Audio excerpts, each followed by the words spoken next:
Shalom bien-aimé en Jésus-Christ, merci d'avoir accepté de sur cet enseignement sur l'eau important. Merci, je vous prie d'avoir un petit moment d'attention. Les lois de l'eau. L'eau, nous avons dit dans l'introduction toute l'importance de l'eau et nous sommes en train de vous faire remarquer que l'eau a une signification. Il sépara l'eau d'en haut, les eaux d'en haut, les eaux d'en bas, les eaux des dessous, des eaux des dessus. Et la première loi, nous l'énonçons aujourd'hui, c'est la loi de la source.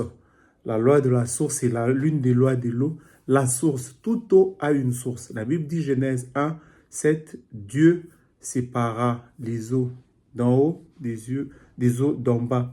Mais je voudrais dire que pourquoi nous voudrons donner de l'importance à ceci? Parce que ça signifie absolument la vie.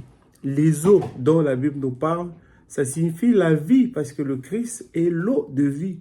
Il dit à la femme samaritaine, l'eau que moi je te donnerai coulera dans ton sein jusqu'à la vie éternelle. Et il y a un mystère dans ce qu'on appelle eau. Parce que lui, plusieurs fois, il renvoie des gens vers les eaux. Je voudrais vous dire pourquoi la loi que j'appelle la source. Toute personne devra avoir une source. Nous, notre source, c'est Jésus-Christ de Nazareth. Et nous voyons que toute eau a également une source. Toute eau, soit elle vient d'en haut, soit elle vient d'en bas. Je voudrais que tu profites de ces quelques minutes pour comprendre quelque chose et avancer. Cette eau, ce qui vient, qu'on explique dans Ézéchiel 47, 5, parce que c'est nos passages de base, Genèse 1, 7, Ézéchiel 45, 5, 47, 5, nous voyons que Ézéchiel, qui était fils d'un sacrificateur, fils d'un lévite, il est ramené vers les profondeurs. Mais bien avant cela, il remarque que l'eau quitte la maison et vient purifier une autre eau. Le Christ est venu pour notre purification. Et nous, en tant que cette eau d'en bas, des dessus, désormais, la Bible dit en Apocalypse, il a racheté pour Dieu les hommes de toute race, de tout peuple, de toute langue, de toute nation. C'est pour que nous soyons purs, parfaitement purs pour lui. Notre eau, l'eau, nous avons dit dans l'introduction, un élément essentiel qui donne la vie. Un élément qui détermine si on peut vivre dans un milieu ou pas. Un élément qui détermine si on peut évoluer. Des gens disent à Élisée, le séjour est bon, mais les eaux sont amères. On dit à Moïse devant Mara, l'eau est amère, on ne peut pas vivre. Mais cette eau, que Dieu soit béni, parce que l'eau d'en haut, qui est Jésus-Christ, purifie nos cœurs. Nous devons nous ressourcer, nous devons nous connecter. À quelle source toi tu es connecté?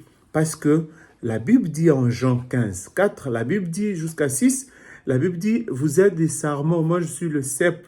Vous devez être connectés. Si vous ne produisez pas du fruit, vous êtes morts. Nous sommes les sarments. Quel fruit tu produis? Aujourd'hui, nous avons des pasteurs dans le nord de la France, au centre à Paris, dans le sud de la France. Nous avons des roses chrétiens, des magiciens. Nous avons des gens qui se mélangent. On se dit, mais finalement, c'est quel fruit qu'ils produisent? C'est quel genre de personnes que nous rencontrons? Je n'ai pas cité que ceux-là. Nous en avons à Kinshasa, à Raleigh, à Charlotte. Nous en avons partout dans le monde. Mais quel est le parfum que nous dégageons? À quoi nous sommes connectés et comment nous évoluons pour dire que nous appartenons à Jésus-Christ? La source, ça veut dire tel il est, tel nous sommes. Si tu t'es connecté à la même source que moi, nous devons parler le même langage. Si tu es enfant de Dieu, pasteur, serviteur de Dieu, nous devons parler le même langage parce que nous servons un même Dieu. Nous avons une même source. Jésus-Christ pouvait alors, parce que lui, c'est l'eau de vie, dire à la femme samaritaine, l'eau que moi je te donnerai coulera dans ton sein jusqu'à la vie éternelle. Bien-aimé, Psaume 92, 12, la Bible dit, le juste croît comme un palmier. Pourquoi? Parce que ses racines vont jusque dans la nappe souterraine tirer de l'eau. Et dans le cœur, à l'intérieur du palmier, il y a ce qui vivifie, qui donne le fruit que nous voyons, les noix que nous voyons au-dessus. Parce que l'eau passe par là. L'eau reste importante. À quelle source es-tu connecté, bien-aimé? La source. Le problème aujourd'hui, avec tous ceux qui parlotent et qui font des problèmes dans nos vies, au nom de Dieu, Dieu m'a dit, Dieu m'a dit. Alors que nous savons que Dieu m'a dit, c'est une prostituée. Au lieu que nous entendions l'ainsi dit l'Éternel. Tous les problèmes de ces gens, c'est que à quelle source ils sont connectés. Je ne veux pas me connecter aux pasteurs, aux gens, parce qu'ils ont des moyens, ils sont connus. Je me connecte à la foi en Dieu, à Jésus-Christ de Nazareth, qui fait une chose, qui la renouvelle, qui peut faire confiance, qui peut sauver. Parce que l'eau que lui te donne, dans ta foi, dans ta chambre, même en secret, même sans le soutien des hommes, seul, lui, c'est une eau de vie. À quelle source es-tu connecté? As-tu un père spirituel qui te suit?